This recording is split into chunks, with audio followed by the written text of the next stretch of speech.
Olá, nós vamos agora trabalhar alguns aspectos, dando continuidade à quinta aula de comunicação em linguagem, que fala dos aspectos introdutórios ao estudo da arte.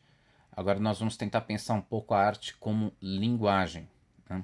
Como é que a arte funciona sendo pensada como uma forma de comunicação de sentimentos, pensamentos e sonhos e colocações do ser humano em todos os aspectos. Nós dividimos este vídeo, esta parte da aula, em 5 etapas. Na primeira etapa nós vamos falar das funções da linguagem, das famosas funções da linguagem do Roman Jakobson. Depois nós vamos falar um pouquinho do modelo que a gente vai propor para pensar cada linguagem artística, tentando considerar os elementos não só do Jakobson, dos sistemas de comunicação, como também os elementos históricos, sócio-históricos, constitutivos de cada linguagem específica.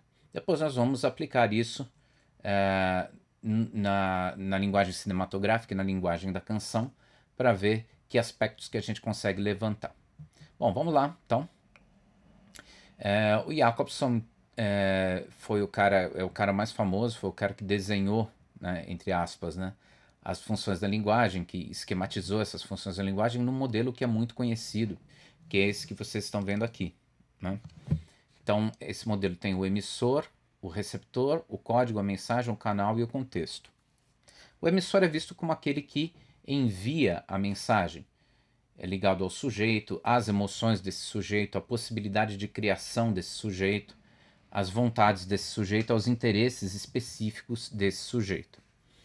O receptor, por seu turno, é aquele que recebe essa mensagem. Ele é identificado como sendo o público, o ouvinte, o leitor, o espectador ou mesmo o dialogador, né? Embora esse esquema seja um esquema, como nós vamos ver adiante, o esquema em um único sentido.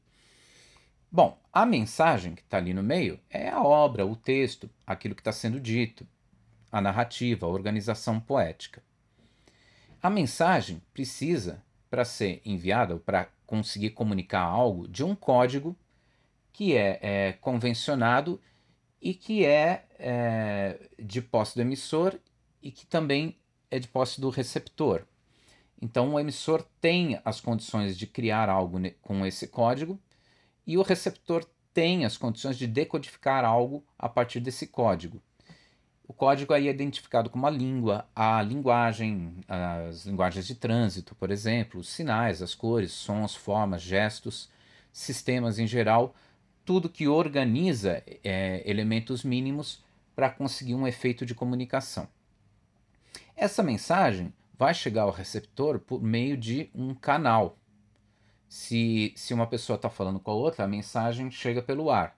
Mas se uma pessoa está falando com outra pelo telefone, são impulsos elétricos. Se está falando com a outra pelo rádio, pela televisão, tem toda uma estrutura de transmissão. Se está se comunicando através da escrita, tem o papel, e assim vai. Então você sempre tem um canal que está identificado às mídias, à voz, ao papel, à tela, ao instrumento musical, à câmera, à internet. E tudo isso ocorre num determinado contexto. Então, mesmo que eu use o código correto, mesmo que eu tenha uma mensagem organizada e tenha um canal sem ruídos, se eu não estiver falando de algo que eu e o receptor dessa mensagem podem entender como referência a algo do mundo ou algo dos mundos que nós temos em comum, das informações que nós temos em comum, a mensagem não vai funcionar. Por isso a mensagem está dentro de um contexto. O que é o contexto? É a história, são os saberes constituídos, as referências, os recortes de mundo, os temas, o conhecimento em geral que é necessário para que se possa decodificar aquela mensagem com a devida competência. Ok? Então, essas são as funções da linguagem do Jakobson. Tá? Esse é o esquema mais conhecido, eu acho que, de funções de linguagem que nós temos. Mas esse sistema sofre algumas críticas também, né? Que são algumas limitações que são apontadas. Por exemplo, o fato dele ser um esquema num sentido só, ele não é um esquema bidirecional, né? ou um sistema que dá atenção a aspectos dialógicos. Porque a verdade é que numa interação com outras pessoas, a expectativa que eu tenho das pessoas influi, a posição de poder que duas pessoas têm num diálogo influi, tudo isso influi, né? E são aspectos que vão além da simples intenção de enviar uma mensagem do receptor, né? Elas exigem toda uma adequação, toda uma pragmática. E também as funções que são apresentadas aí, elas estão sempre se readequando. Então você está lá, por exemplo, usando um microfone, aí você fala, alô, som, tá me ouvindo bem? Como é que tá o grave? Como é que tá o agudo? Você está usando frases que comunicam, na verdade, para testar o canal. E você faz modificações nesse canal conforme ele não esteja adequado. Se o microfone não estiver transmitido bem, se a voz não estiver boa, se não estiver a contento daquele intérprete para cantar aquela canção, você vai ter um problema com o canal. Então, essas funções também não são estanques, elas estão sempre se readequando. Então, esse modelo é muito bom, muito interessante, mas só por ele a gente não consegue pensar a arte como linguagem, principalmente porque o aspecto sócio-histórico, né, o aspecto contextual mais amplo, o aspecto dialógico, interativo da arte, vai ficar um pouquinho de fora disso, ok? Mas vamos ver um pouquinho mais, né, disso que eu estou falando. Então, o que eu preciso considerar? Além do fato de que a produção de arte é uma comunicação, ela é uma comunicação específica, ela tem elementos específicos, né? Então, o que eu precisaria pensar em relação a cada linguagem artística para eu trabalhar esses elementos específicos da arte? Bom, primeiro, vamos retomar o que a gente viu no vídeo anterior. Aqui eu coloquei a aula anterior, mas na verdade é o vídeo anterior, né? Considerando-se que seja essa aula complementação, né, da aula anterior, formando uma só. E a gente vai lembrar que entre os elementos que a gente levantou para pensar a arte estavam, né, o fato de que a arte é meio refratária a definições absolutas, o fato de que a arte acontece em vários âmbitos diferentes de cultura, acontece na cultura de massa, na cultura popular, na cultura erudita, na cultura popular individualizada, com diferentes formatações, né, com diferentes finalidades, com públicos diferentes. O fato de que a arte dialoga com a técnica e a tecnologia, então transformações no conhecimento humano também geram transformações nos modos de se fazer arte, não apenas considerando-se a arte como consequência dessas técnicas, mas a arte como sendo capaz, inclusive, de questionar e de fazer provocações a essas técnicas.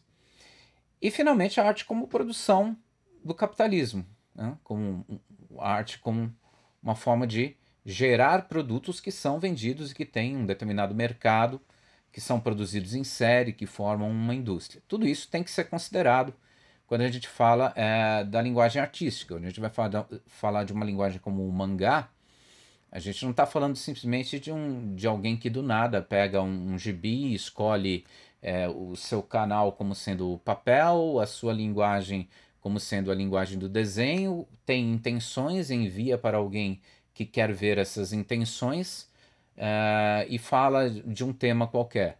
Não, você tem um forte aspecto da história, do mangá, do consumo do mangá, né? Das tecnologias que são utilizadas para fazer aquele mangá.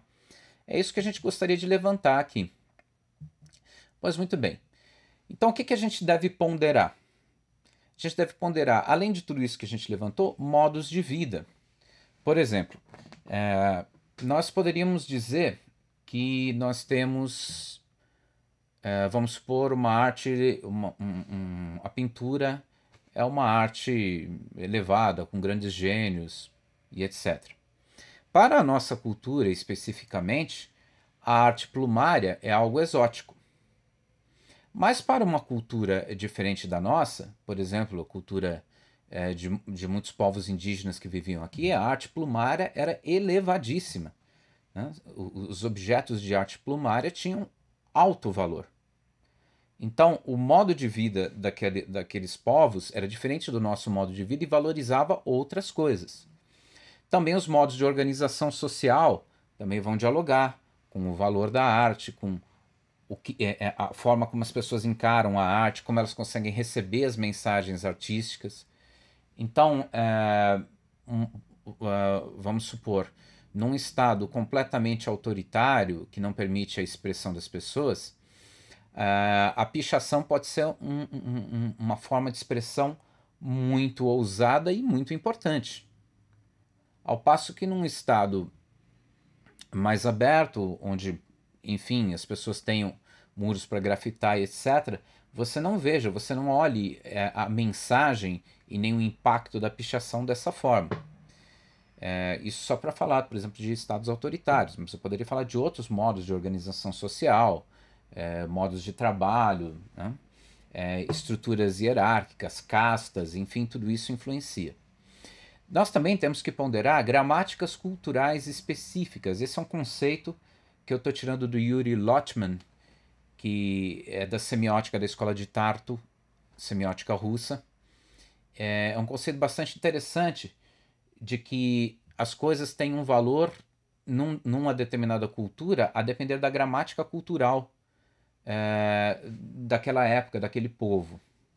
Então, por exemplo, para citar uma coisa bem até que gerou problemas, o valor que a sociedade ocidental dá à representação figurativa de uma divindade é um, e o valor que a sociedade islâmica dá a isso é outro. E isso gera conflitos, gera tensões, gera inclusive embates. Então, por quê? Porque a gramática cultural do islâmico, quer dizer, como isso acontece no todo cultural do mundo islâmico, é diferente de como isso acontece no todo cultural do mundo ocidental. Então, determinadas coisas que você faz amigavelmente num país podem se tornar coisas completamente condenáveis em outro país. E talvez porque elas representem outras coisas ou façam alusão a outras coisas daquele modo específico de se pensar o mundo daquele país ou daquela época. E tem também as especificidades de fruição. Então, quando a gente está falando de fruição, a gente está falando desse contato que o público tem com a obra. Tem obras que você vai ter um contato específico com elas, né? Você vai ter uma percepção específica, você tem uma forma específica de lidar com aquela obra, com aquela leitura, com aquela audição, com aquela visão. Você, por exemplo, alguns artistas gostam de fazer pinturas na calçada de forma que as pessoas tiram fotos e parece que elas estão caindo num abismo, ou parece que elas estão indo para um determinado lugar com certas perspectivas que eles colocam ali, né? Criando ilusões de ótica. Bom, isso pode ser bastante interessante, mas isso, na verdade, tem uma especificidade de fruição, né? Quer dizer, tem um determinado ângulo que você precisa estar para perceber a coisa dessa forma. E, enfim, as obras de arte têm bastante disso também, né? Então, todos esses aspectos a gente precisa ponderar. Claro que não dá, como a gente viu já no George Collin, não dá para a gente definir de vez, olha, a arte é isto, isto, isto, isto, isto. É muito difícil, né? É uma coisa bem complicada, né? Mas a gente vai tentar propor um conjunto de aspectos, né, que a gente vai mapear aqui, para a gente discutir manifestações artísticas. Quer dizer, quando eu quero falar de uma linguagem artística, eu preciso pensar em uma série de elementos de formação dessa linguagem. Como essa linguagem se constituiu e de que ela precisou para se constituir e como você consegue ler essa linguagem. Percebe? Porque você não nasce sabendo ler quadrinhos, você não nasce sabendo ler um livro, você não nasce sabendo o que você deve fazer numa sala de cinema. Isso você aprende.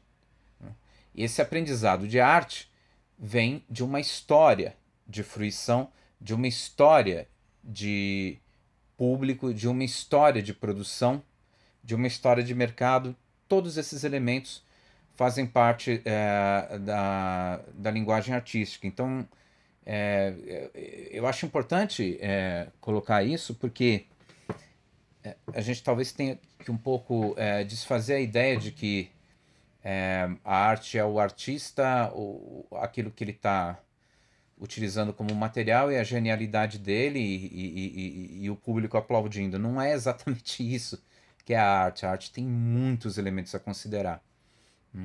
Então, talvez nós venhamos a encontrar objetos do passado em algumas exposições que nós consideramos exóticos, não sabemos muito para que eles servem, mas que na época em que foram produzidos tinham uma finalidade bastante específica e tinham uma valoração bastante grande por aquela sociedade. Então, vamos ver quais são esses aspectos que eu estou propondo aqui. Primeiro, o aspecto histórico, a história. Então, quando a gente está falando de uma linguagem artística, não é algo que um cara inventou, escondido em algum canto, achou lindo, mostrou para alguém tudo e acabou. Né? Isso não faz a história de uma arte. O que faz a história de uma arte é o interesse das pessoas por aquela arte, por aquele meio de comunicação, pelas coisas que elas podem sentir, perceber, pensar e refletir a partir daquela linguagem ou daquela forma de expressão. Então, quando a gente está falando de uma arte, a gente está falando de tradição, de relevância social daquela arte, o quanto é importante aquela arte para aquela comunidade, para aquele tempo, de transformações técnicas. Então, a arte tem uma história. Então, quando eu estou falando de pintura no século XX, fica muito mais fácil eu entender a que o século XX ou as vanguardas do século XX estão reagindo se eu conheço história da pintura. Né? Se eu estou querendo saber com o que se está rompendo quando se está adotando uma outra figuração, uma outra representação, por exemplo, das pessoas, fica mais fácil quando eu conheço a história e a relevância do retrato para pintura. Para pintura, por exemplo, do Renascimento, para pintura romântica, e assim vai. Então, a história é um elemento que constitui a linguagem artística. Algumas marcas da linguagem artística são marcas históricas. Elas vão se constituindo, alguns processos vão se constituindo historicamente. Não existe um processo de aquarela para cada ser humano que existiu, ou um processo de guache para cada ser humano que existiu. Há conhecimentos que vão sendo levados adiante e tradições que vão sendo levadas adiante e que vão fazendo parte da forma como a gente se aproxima desses elementos artísticos. E a gente então tem que falar também de processos. Como assim processos?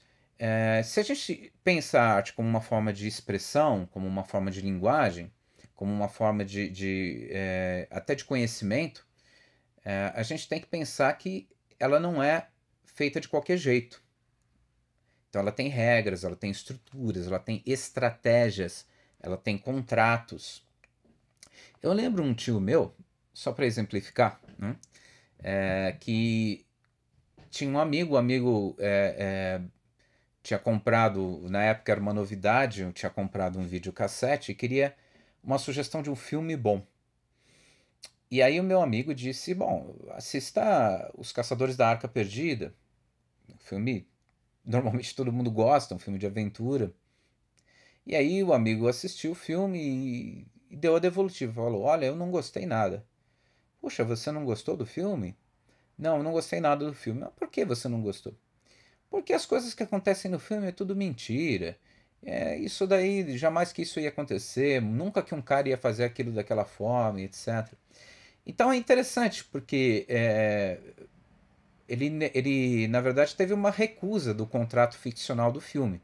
Sendo um filme de aventura, sendo um filme, né, dessas ficções mais fantásticas, parte-se do pressuposto de que você não vai assistir o filme se perguntando se aquilo poderia ou não acontecer. Se você não vai assistir O Senhor dos Anéis se perguntando se existem na realidade trolls ou elfos ou coisas do tipo. Você vai, por esse contrato ficcional, aceitar aquela fantasia e tentar se embeber daquela proposta de narrativa. Esses são processos artísticos, esses são contratos. E para cada arte especificamente, para cada linguagem artística específica, você tem determinados contratos, você tem determinadas percepções, você tem determinados entendimentos, né? Determinadas formas como se chega no público, que o público aceita, que o público, de certa forma, também treina, né? Que o público aprende, você aprende a apreciar poesia, você aprende a apreciar pintura. O seu conhecimento também faz com que você abra possibilidades para entender coisas que você não entendia antes. Então, regras, estruturas, estratégias, contratos existem em todas as manifestações artísticas. Né? Não se cria a partir do nada, dialoga-se com uma tradição e dialoga-se com um certo projeto. Você tem uma obra artística, é um projeto. Né? Uma obra artística é algo que se pensa, é uma intenção que vai ser organizada de uma determinada maneira. Aí alguns podem argumentar, bom, mas pode ter uma arte aleatória. Você tentar expressar o aleatório é um projeto. Né? Então vamos adiante. Mais alguns elementos que a gente pode discutir aqui. Recursos. O que você usa para produzir a sua obra de arte? Então você precisa de materiais específicos, por exemplo, se você é um escultor ou pintor, você precisa de recursos, tintas, argila, materiais para esculpir específicos. Ou se você é um cineasta, você precisa de câmeras, recursos de iluminação, você precisa de cenários. Além dos materiais, você precisa de condições específicas. Então, para gerar determinadas obras de arte, né? Você não simplesmente senta lá e gera obra de arte, né? Às vezes você precisa de um certo nível de concentração, de uma certa condição de pesquisa. Por exemplo, se você vai fazer um filme, você quer tomadas bonitas, com uma fotografia bonita, talvez você tenha que avaliar as condições de espaço como recurso dessa filmagem. Quer dizer, onde eu vou poder filmar? Né? Que lugares que eu vou poder utilizar nas cenas do meu filme? E também, obviamente, você precisa de dinheiro, de financiamento. Tem várias obras que talvez pudessem ter sido finalizadas e ter sido grandes obras e não foram finalizadas. A gente pode exemplificar alguns filmes do Orson Welles, um fantástico cineasta, mas que não conseguiu terminar esses filmes por falta de dinheiro. A gente só pode tentar imaginar de como essas obras seriam e não exatamente como elas são, porque elas não foram terminadas, não se terminou de fazer. Então, também você precisa de financiamento, muitas vezes, né? Você precisa conseguir a verba necessária para produzir a sua obra. A gente aqui usei a palavra estatuto, não quis usar a palavra status, né? Mas não sei se vai ficar bem claro, mas a questão do estatuto é de que maneira aquela linguagem artística é reconhecida como arte, né? De que maneira ela é vista, né? Se as pessoas que olham para aquilo entendem, nossa, isso realmente é uma coisa que merece ser valorizada, ou isso não é lá essas coisas, né? No livro do George Colley, por exemplo, utiliza-se os quadrinhos. Os quadrinhos durante muito tempo não foram vistos como uma arte. Hoje não tem como você não ver um Sandman ou um Watchmen ou Persepolis ou Maus. Você não tem como não ver essas obras como arte. Elas são obras de imenso labor estético, né? E também o que constitui o estatuto das obras de arte? Também uma fortuna crítica. Então você começa a perceber que as pessoas se debruçam, estudam, mergulham naquela linguagem, naquela obra, naquela produção artística. E aí essa fortuna crítica vai trazendo elementos para que se respeite, para que se valorize aquela produção artística. Então, vários poetas, por exemplo, eram poetas que não eram reconhecidos. E determinados autores, determinados críticos começaram a ler esses poetas, a falar bem desses poetas, a dizer que esses poetas deveriam ser mais lidos, e isso trouxe esses poetas de novo para o centro da literatura, ou colocou esses poetas no centro da literatura em que eles nunca estiveram. Também a gente pode falar do impacto. Então, você tem, vamos citar, por exemplo, as telenovelas. Muitos criticam as telenovelas, dizem que as telenovelas não são verdadeiras obras de arte, são produção comercial, mas elas possuem, sem dúvida nenhuma, um impacto tremendo. E a gente tem que discutir esse impacto, né? Como é que as telenovelas, não só no Brasil, né? Estamos falando de Turquia, de México, até do Oriente, da Coreia, como é que da Colômbia, né? Como é que essas telenovelas conseguem atingir com tanta força? Será que não tem um efeito estético, um efeito muito bem pensado ali? Será que não existem regras específicas? Será que não existe uma facilidade de uma identificação, porque muitas pessoas já são bem inseridas na história do gênero? Tudo isso a gente tem que pensar quando a gente está pensando numa linguagem artística específica. A gente tem que considerar o mercado, obviamente. A gente tem que considerar quem consome aquela arte, quem compra aquela arte, quem gera os dividendos que vão se transformar em novos produtos daquela arte. Qual é a penetração que essa arte tem? Como essa arte é divulgada? Como se faz a publicidade dessa arte? Então, para quem que eu vou oferecer um filme iraniano? Para quem que eu vou oferecer um besteirol de Hollywood? Para quem que eu vou oferecer esse produto? Então existe isso também, né? A questão do mercado. Porque a arte também se vende. A arte também sustenta pessoas, as pessoas vivem de arte. A arte é um trabalho, né? E as pessoas querem ser remuneradas por continuar fazendo esse trabalho, por continuar vendendo esse trabalho. Ou, se elas não são remuneradas pelo seu trabalho, elas querem ser remuneradas por dar aulas de determinada linguagem artística, de forma que as pessoas também possam fazer trabalhos de qualidade no mundo da arte. Então, pensa-se também na questão da faixa de consumo. Inclusive, a gente pode refletir que determinados produtos artísticos ultrapassam sua faixa de consumo inicialmente pensada e começam a fazer sucesso onde não se achava que se fariam.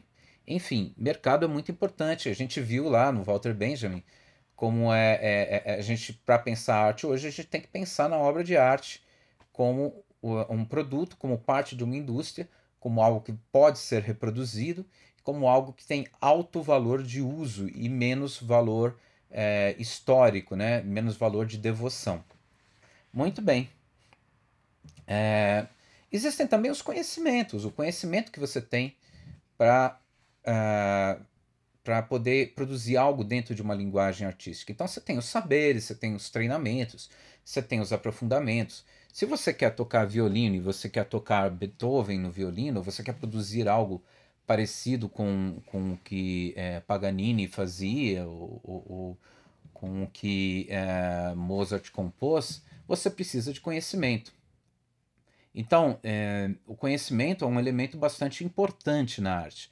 Na verdade, disse que o conhecimento te auxilia, inclusive, a ser mais criativo, a ser mais, talvez, original, né? A produzir algo mais eficiente do ponto de vista da comunicação, porque você vai saber, por exemplo, como funciona o seu instrumento, se você é um músico, ou a sua voz, se você é um cantor, né? Ou como você pode definir os seus traços, como você pode utilizar determinadas perspectivas, como você pode utilizar formas, se você é um desenhista, se você é um pintor, um ilustrador, como você pode utilizar movimentos de câmera, né? Quem já utilizou esse movimento de câmera, que outras possibilidades que tem, tecnicamente, como é que você faz um traveling, como é que você faz um close, que coisas que você pode mudar. Então, arte também é conhecimento, não só o conhecimento para produzir a arte, mas o conhecimento histórico sobre a arte, né?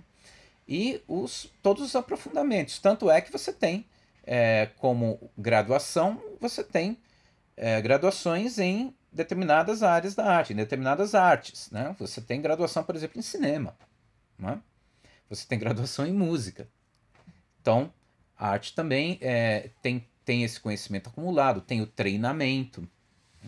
Então, Jimi Hendrix é um gênio, mas ele estava com a guitarra todo dia, junto ao seu corpo, dia e noite, treinando, né?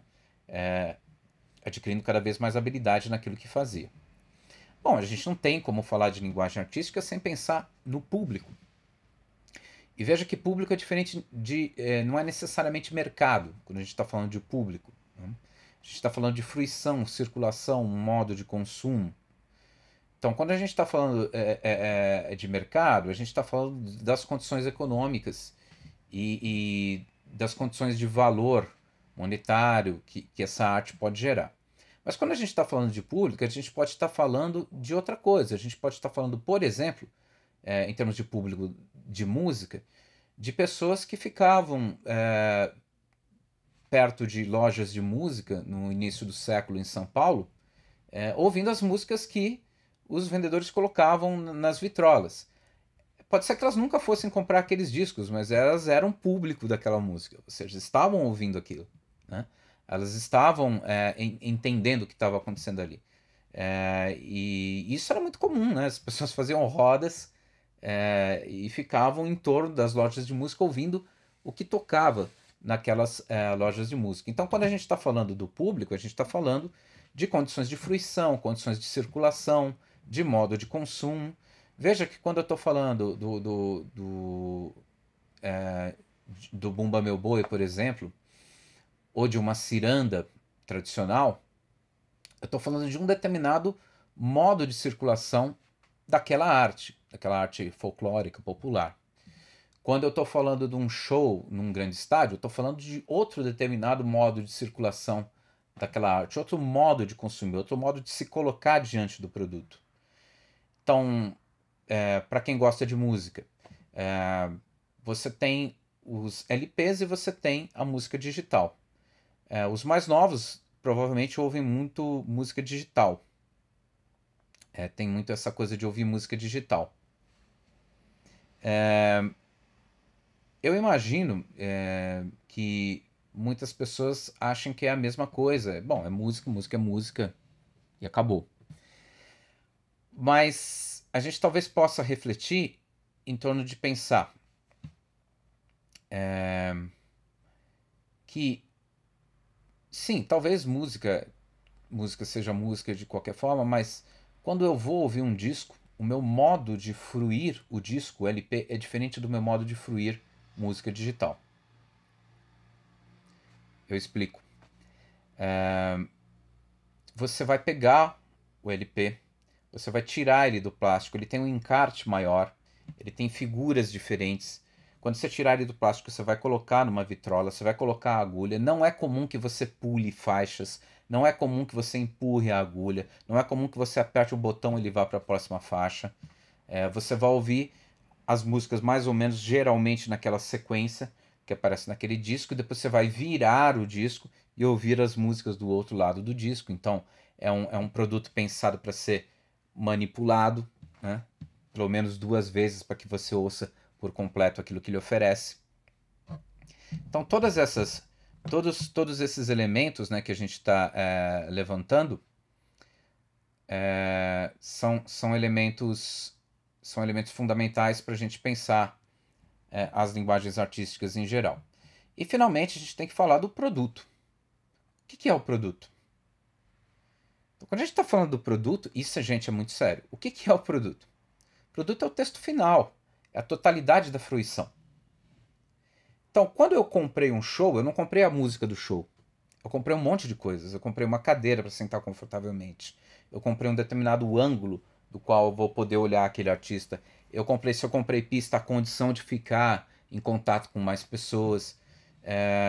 Isso tudo faz parte do produto show, que é diferente do produto CD, que é diferente do produto DVD, que é diferente do produto serenata, alguém vai cantar na sua janela, não?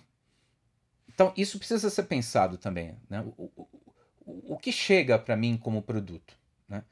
O que eu exijo, o que eu me acostumei a receber como produto, produto acabado, como mensagem fechada daquela linguagem artística específica.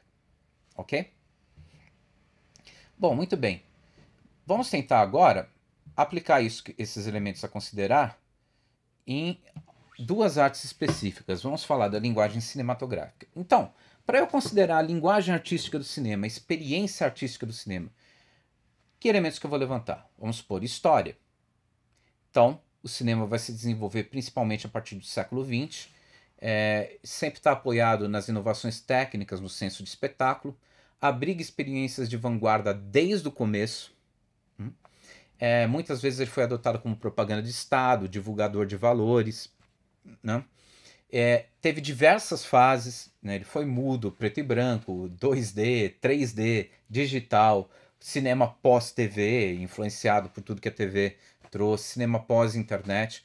Então, toda essa história incide sobre a maneira como a gente vê cinema hoje.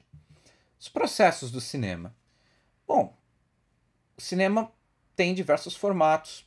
Pode ser um curto, um longo, uma série, diversas modalidades, animação, documentário, né? Ele se estabeleceu como drama, como comédia, como horror, trabalha recursos visuais, sonoros, linguísticos, fotográficos, né? E ele tem uma certa forma de se fazer, né?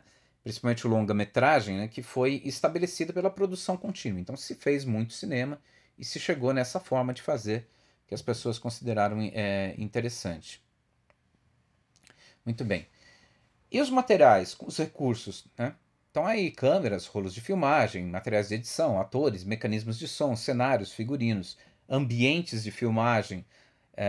Você tem vários custos, você tem produções também que são baratas, né? Você tem estúdios, tem investimentos, né? Tudo isso faz parte do fazer o filme. Você precisa de dinheiro para fazer uma superprodução, né? Você precisa de determinados recursos, momentos, escolhas para fazer uma produção com uma determinada sensibilidade, pegando determinados elementos. Isso faz parte da gente pensar o cinema. E aí o que a gente vai pensar também? O estatuto do cinema. Então, o cinema hoje é valorizado como arte. No começo ele era valorizado como arte. Agora a gente pode dizer que ele se consolidou. No começo as pessoas ficavam muito impressionadas pela novidade técnica, pelas surpresas que o cinema trazia. Mas hoje você já tem um estatuto bastante consolidado do cinema. O cinema é chamado de sétima arte, uma bibliografia crítica muito grande. O cinema é disciplina universitária, é curso universitário, tem o aproveitamento didático-pedagógico consolidado do cinema. E você tem financiamento público, ou seja, vários setores do Estado consideram a produção de cinema algo em que deve ser investido, né? Isso é um reconhecimento do valor cultural do cinema. Mercado do cinema. Bom, nós talvez podemos pensar em grandes produções, então para grandes estúdios normalmente é um negócio que tende a ser altamente lucrativo ou pode ser também altamente altamente deficitário, né? Tem filmes que têm um ótimo investimento e um péssimo retorno. E você também tem produções baratas que podem fazer sucesso, produções para públicos distintos, com expectativas distintas. Então você tem, por exemplo, você tem cinema para crianças, você tem cinema erótico, você tem produções religiosas, você tem de todo tipo de cinema. O cinema atinge camadas ricas, médias, pobres, escolarizadas ou não, e normalmente ele é acompanhado de grande investimento em publicidade. Então você tem todo um sistema que faz com que você saiba de tudo dos atores, mesmo que você não queira. Cinema também precisa de técnicas, né? Conhecimentos. Então, técnicas de filmagem, edição, dublagem, efeitos especiais. Então, você, como a gente disse, já tem o conhecimento universitário do cinema, já tem o conhecimento como uma formação tanto técnica quanto uma formação propriamente acadêmica. Faz parte do conhecimento também do cinema o diálogo com recursos narrativos da literatura. Então, muitos roteiros de cinema são adaptados de obras literárias.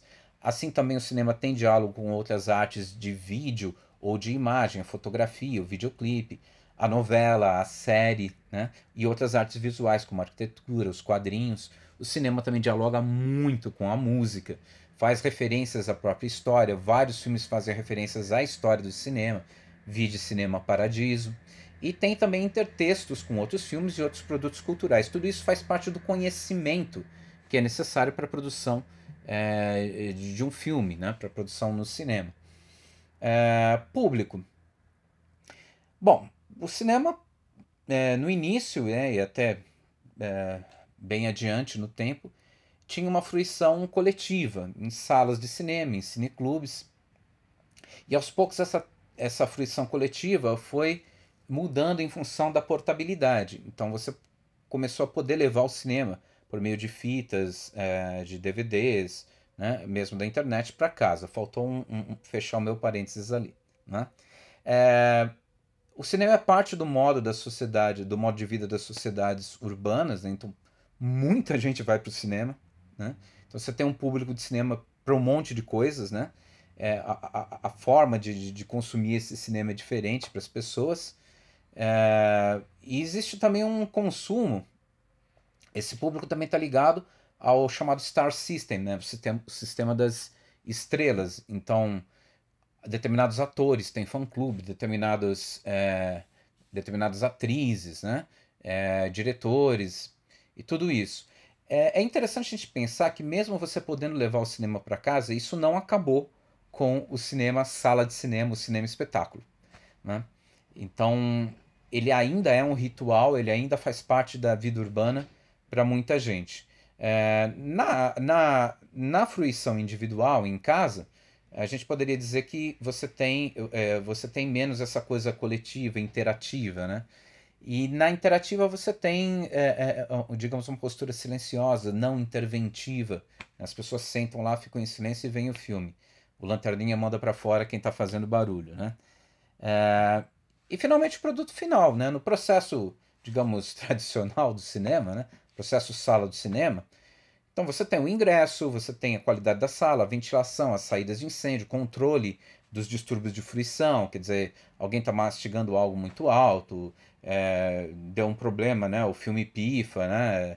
Alimentos e bebidas, poltronas, acesso, trailers, propagandas dos patrocinadores, tempo médio de exibição, tudo isso faz parte do pacote experiência coletiva, fora de casa do cinema. E tem também o processo doméstico, que nem por isso não tem as suas características. Né? Quando você pega um DVD, você quer uma mídia de boa qualidade, você tem trailers nessa mídia, né? Você tem extras, às vezes você tem controle do tempo, você pode parar no cinema, você não pode parar a exibição. Você tem controle de aspectos da exibição, aumentar o volume, diminuir o volume, aumentar a cor, diminuir a cor, tudo isso faz parte do processo de fruição do cinema.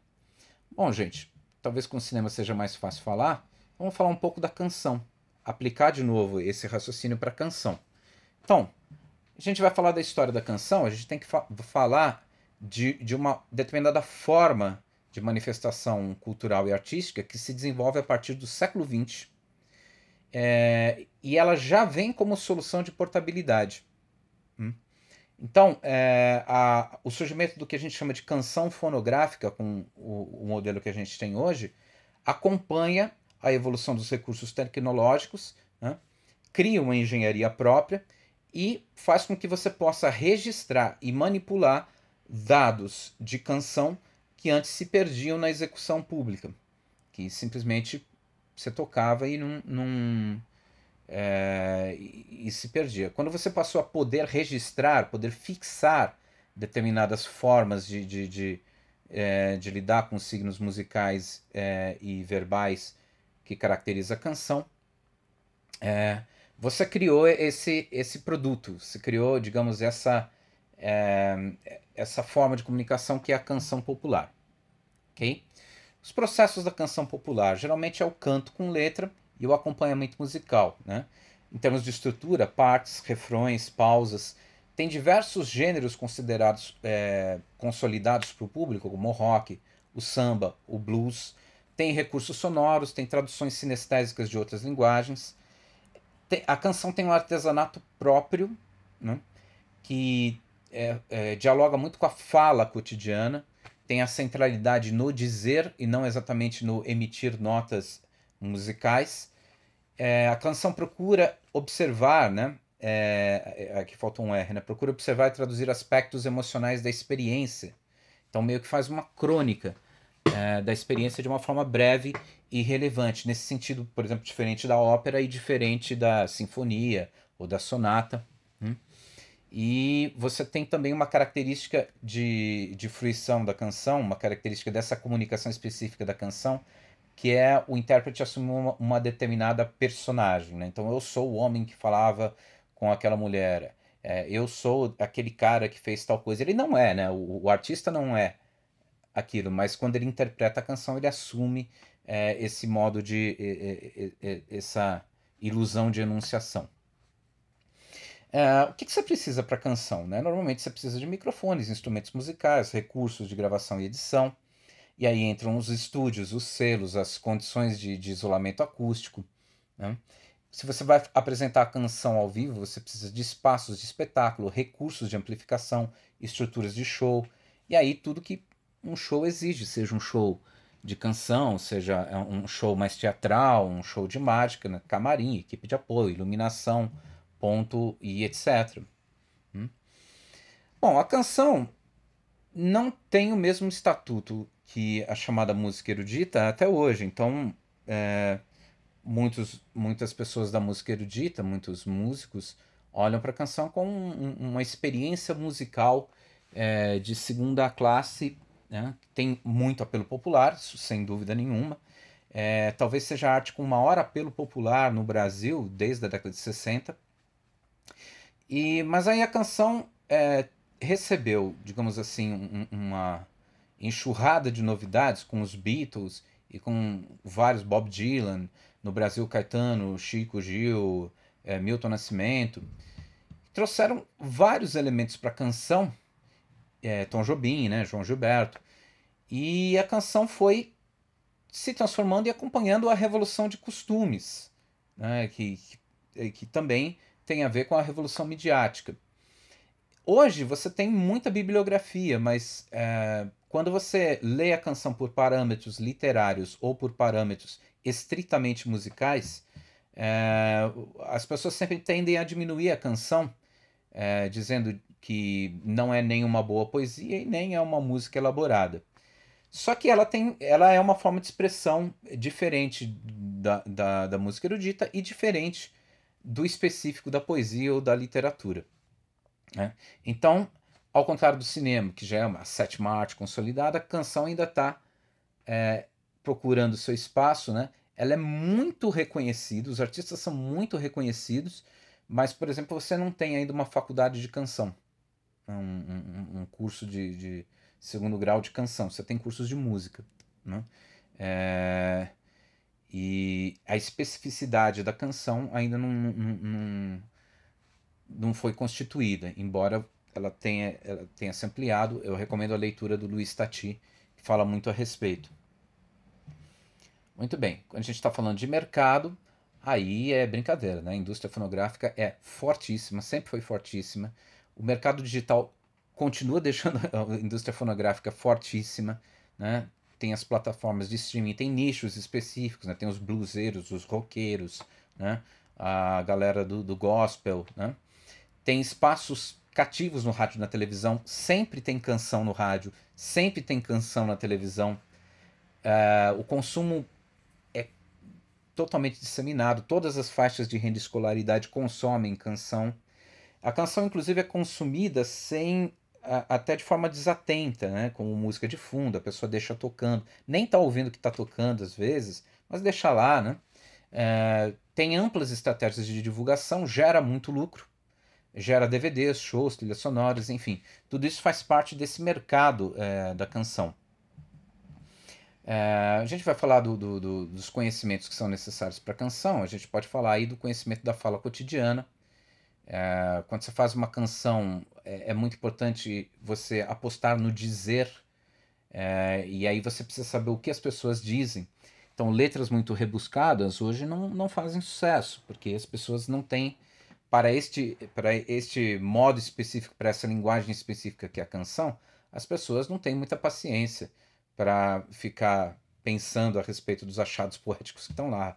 Elas esperam uma mensagem um pouco mais direta naqueles 3 minutos que a canção tem para dizer alguma coisa, né?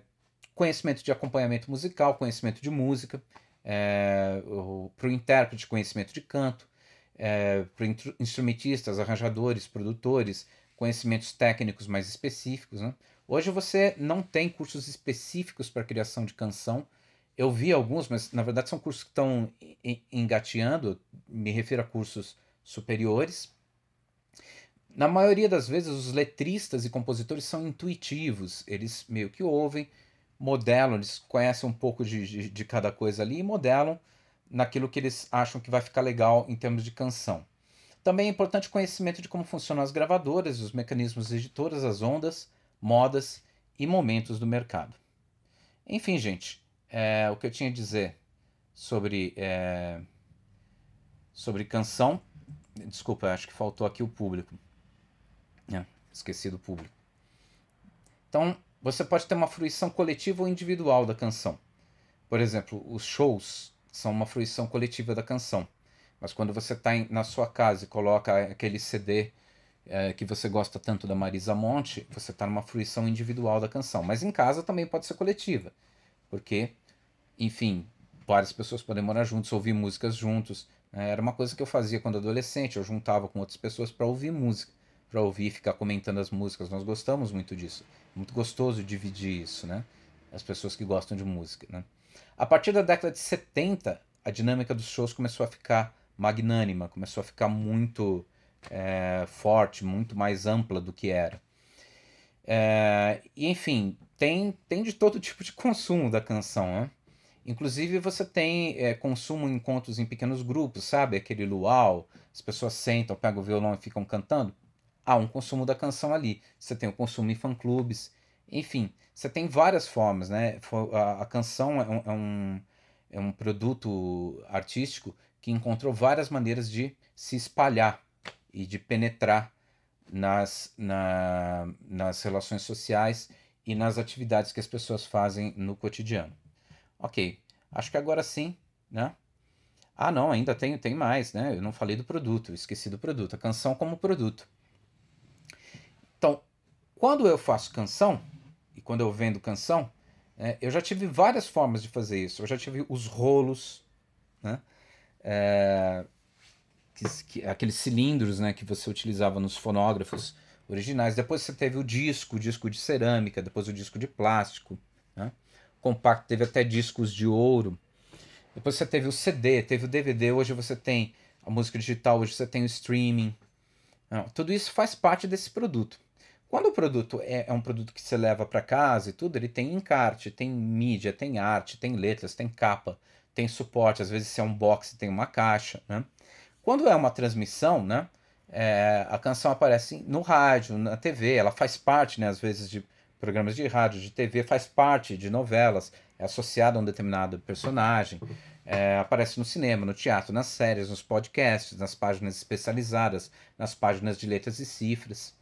E quando a canção aparece nos shows, né, faz parte desse produto, né, desse produto canção, tudo que faz parte do produto show. Então você vai ouvir as canções de um artista, você vai pensar a respeito do ingresso, do assento, da pista, recurso visual, estacionamento, espaço para dança, alimentação, souvenir, tudo isso faz parte dessa experiência específica de fruição de canção. Será que agora eu terminei? Acho que agora eu terminei. Então, gente, é isso. Acho que ficou um pouco longo, mas espero que tenha sido proveitoso. Obrigado e até a nossa próxima aula, que a gente vai falar um pouquinho mais da linguagem da canção e um pouquinho mais das linguagens da língua portuguesa, da escrita, da oratória, enfim. Espero vocês no nosso próximo encontro dentro de comunicação e linguagem. Até mais.